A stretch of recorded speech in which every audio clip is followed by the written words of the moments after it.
बुनियादी ढांचे को और मजबूत भी बनाएगा, गति भी देगा, हर किसी की उम्मीदों को अवसर देगा, अर्थतंत्र को एक नई ताकत देगा, नई मजबूती देगा और विकास को बहुत तेजी देगा।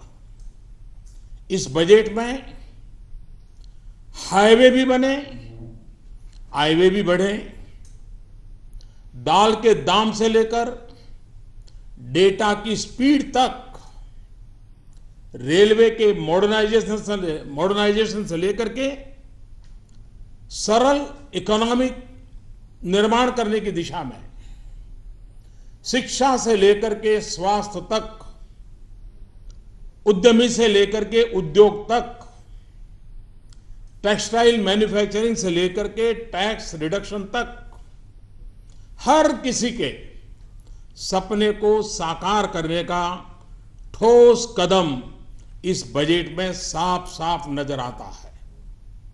इस ऐतिहासिक बजट के लिए वित्त मंत्री के साथ साथ उनकी पूरी टीम भी अभिनंदन के अधिकारी है। ये बजट देश के विकास के लिए पिछले 2.5 वर्ष में जो कदम उठाए गए, जो फैसले लिए गए और भविष्य में और मजबूती के साथ आगे बढ़ने के इरादों के बीच ये एक बहुत महत्वपूर्ण कड़ी है। इस बजट को मैं देख रहा हूं। एक अन्य महत्वपूर्ण कदम है कि रेलवे बजट को जनरल बजट में मर्ज कर दिया गया है। इससे अब पूरे ट्रांसपोर्ट सेक्टर, उसको इंटीग्रेटेड प्लानिंग में मदद मिलेगी। देश में परिवहन से जुड़ी आवश्यकताओं की पूर्ति में रेलवे अब अपना योगदान और बेहतरीन तरीके से कर पाएगी। ये बजट कृषि क्षेत्र, ग्रामीण क्षेत्र, सामाजिक कल्याण, इंफ्रास्ट्रक्चर, इन सभी क्षेत्रों में एक विशेष ध्यान आकर्षित करता है। निवेश बढ़ाने और रोजगार के नए अवसर पैदा करने की दृष्टि से सरकार की जो प्रतिबद्धता है वो इस बजट में साफ साफ नजर आती है। इन योजनाओं के लिए आवंटन में भी बहुत बढ़ोतरी की गई है। सरकारी निवेश को मजबूती देने के लिए रोड और रेल सेक्टर के लिए भी आवंटन में काफी वृद्धि की गई है। सरकार का लक्ष्य 2022 तक हमारे देश के किसानों की आय डबल करने का इरादा है, 2 गुना करना है। नीतियां एवं योजनाएं उसी प्रकार से तय की गई हैं। बजट में सबसे ज्यादा जोर इस बार भी किसान, गांव, गरीब, दलित, पीड़ित, शोषित, उन पर केंद्रित किया है। Agriculture, animal husbandry, dairy, fisheries, watershed development, स्वच्छ भारत मिशन, ये सारे क्षेत्र ऐसे हैं जो गांव की आर्थिक स्थिति में बहुत बड़ा बदलाव भी लाएंगे और ग्रामीण जीवन जीने वाले लोगों के क्वालिटी ऑफ लाइफ में भी बहुत बड़ा बदलाव लाएंगे। बजट में रोजगार बढ़ाने पर भी भरपूर जोश दिया गया है। नौकरी के लिए नए अवसर पैदा करने वाले सेक्टर, इलेक्ट्रॉनिक्स मैन्युफैक्चरिंग, टेक्सटाइल, उसको विशेष राशि दी गई है।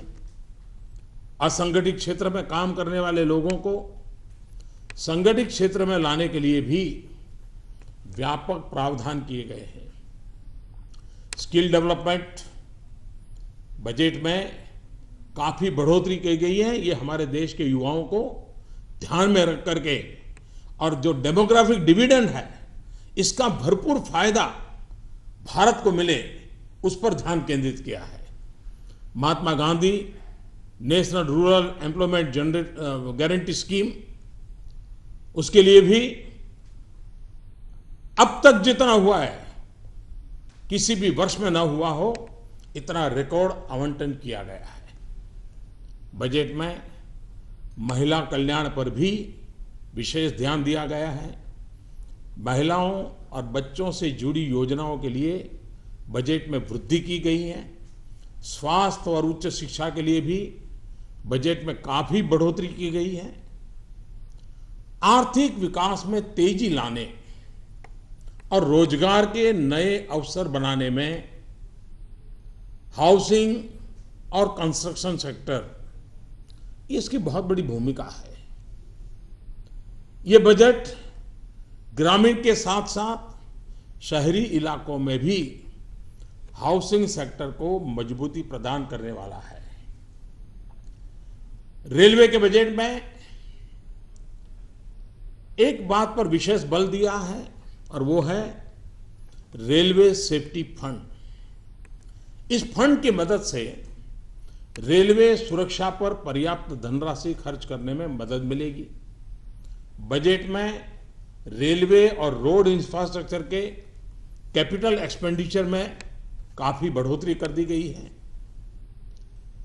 डिजिटल इकोनॉमी के लिए जो कॉम्प्रिहेंसिव पैकेज दिया गया है, उससे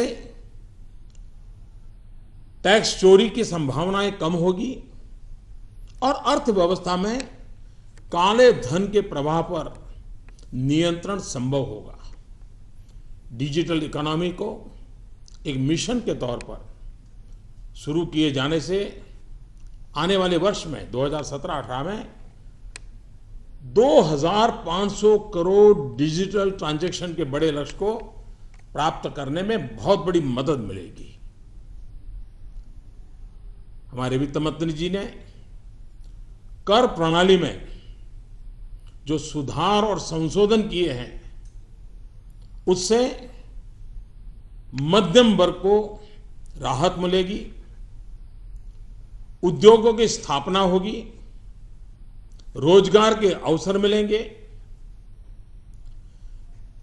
भेदभाव के अवसर खत्म होंगे और सबसे महत्वपूर्ण पहलू है कि निजी निवेश को प्रोत्साहन मिलेगा। बजट में व्यक्तिगत इनकम टैक्स कम करने की घोषणा देश के मध्यम वर्ग को ज्यादा स्पर्श करती है, बड़ी महत्वपूर्ण है। 10% से एकदम 5% कर देना बड़ा साहसपूर्ण निर्णय है। करीब करीब हिंदुस्तान के अधिकतम करदाताओं को इससे बहुत बड़ा लाभ होने वाला है। आपने देखा होगा बजट में काले धन और भ्रष्टाचार के खिलाफ मेरी लड़ाई निरंतर चल रही है। पॉलिटिकल फंडिंग की चर्चा हमारे देश में बहुत होती रही है। राजनीतिक दल हमेशा चर्चा के घेरे में रहे हैं। चुनाव के अंदर डोनेशन एकत्र करने की नई योजना भी वित्त मंत्री जी ने देश की आशा आकांक्षा और काले धन के खिलाफ की लड़ाई के अनुरूप आज प्रस्तुत की है। देश के छोटे और मध्यम उद्योग नौकरी के नए अवसर पैदा करने के सबसे बड़े स्रोत हैं। इन उद्योगों की पुरानी मांग रही है कि ग्लोबल कंपटीशन में, वैश्विक स्तर पर मुकाबला करने में उनको कठिनाइयां आ रही है। अगर इसके लिए टैक्स कम किया जाए तो हमारे लघु उद्योग, जो कि करीब करीब 90% से ज्यादा है देश में, और इसलिए सरकार ने छोटे छोटे उद्योगों को और उसमें परिभाषा में बदलाव करके उनके दायरे को भी बढ़ाया है और टैक्स को भी 30% से घटा करके 25% कर दिया है। यानी देश के उद्योग जगत के 90% से ज्यादा लोग इसका लाभ ले पाएंगे। ये फैसला, मुझे विश्वास है कि देश के छोटे उद्योगों को ग्लोबली कॉम्पिटिटिव बनने में बहुत बड़ी मदद करेगा। ये बजट देश के विकास के लिए एक मजबूत कदम है।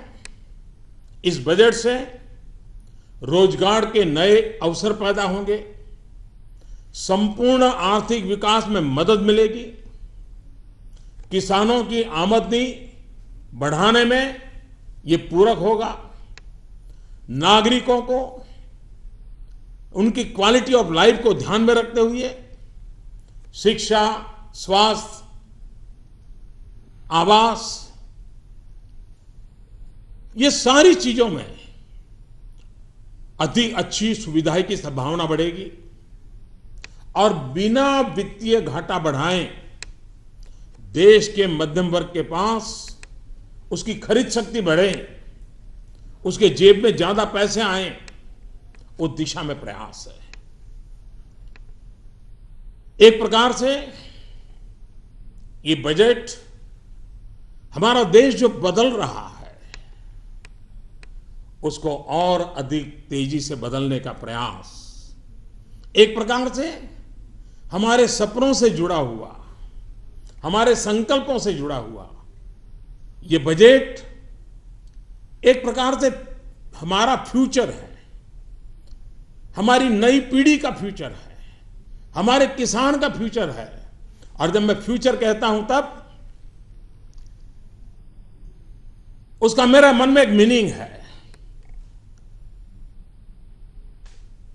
ऐप से फार्मर्स, किसानों के लिए, यू से अंडर प्रिविलेज, दलित, पीड़ित, शोषित, वंचित, महिला, उनके लिए, टी से ट्रांसपेरेंसी, पारदर्शिता, टेक्नोलॉजिकल अपग्रेडेशन, आधुनिक भारत बनाने का सपना, यू से अर्बन रिजुविनेशन, शहरी विकास के लिए, और आर से रूरल डेवलपमेंट, ग्रामीण विकास के लिए, और ई से नौजवानों के लिए एम्प्लॉयमेंट, उद्योग साहसिकों के लिए एंटरप्रेन्योरशिप, एनहांसमेंट, नए रोजगार को बढ़ावा देने के लिए, नौजवान उद्यमियों को बढ़ावा देने के लिए मैं इस बजट के लिए इस फ्यूचर को प्रस्तुत करते हुए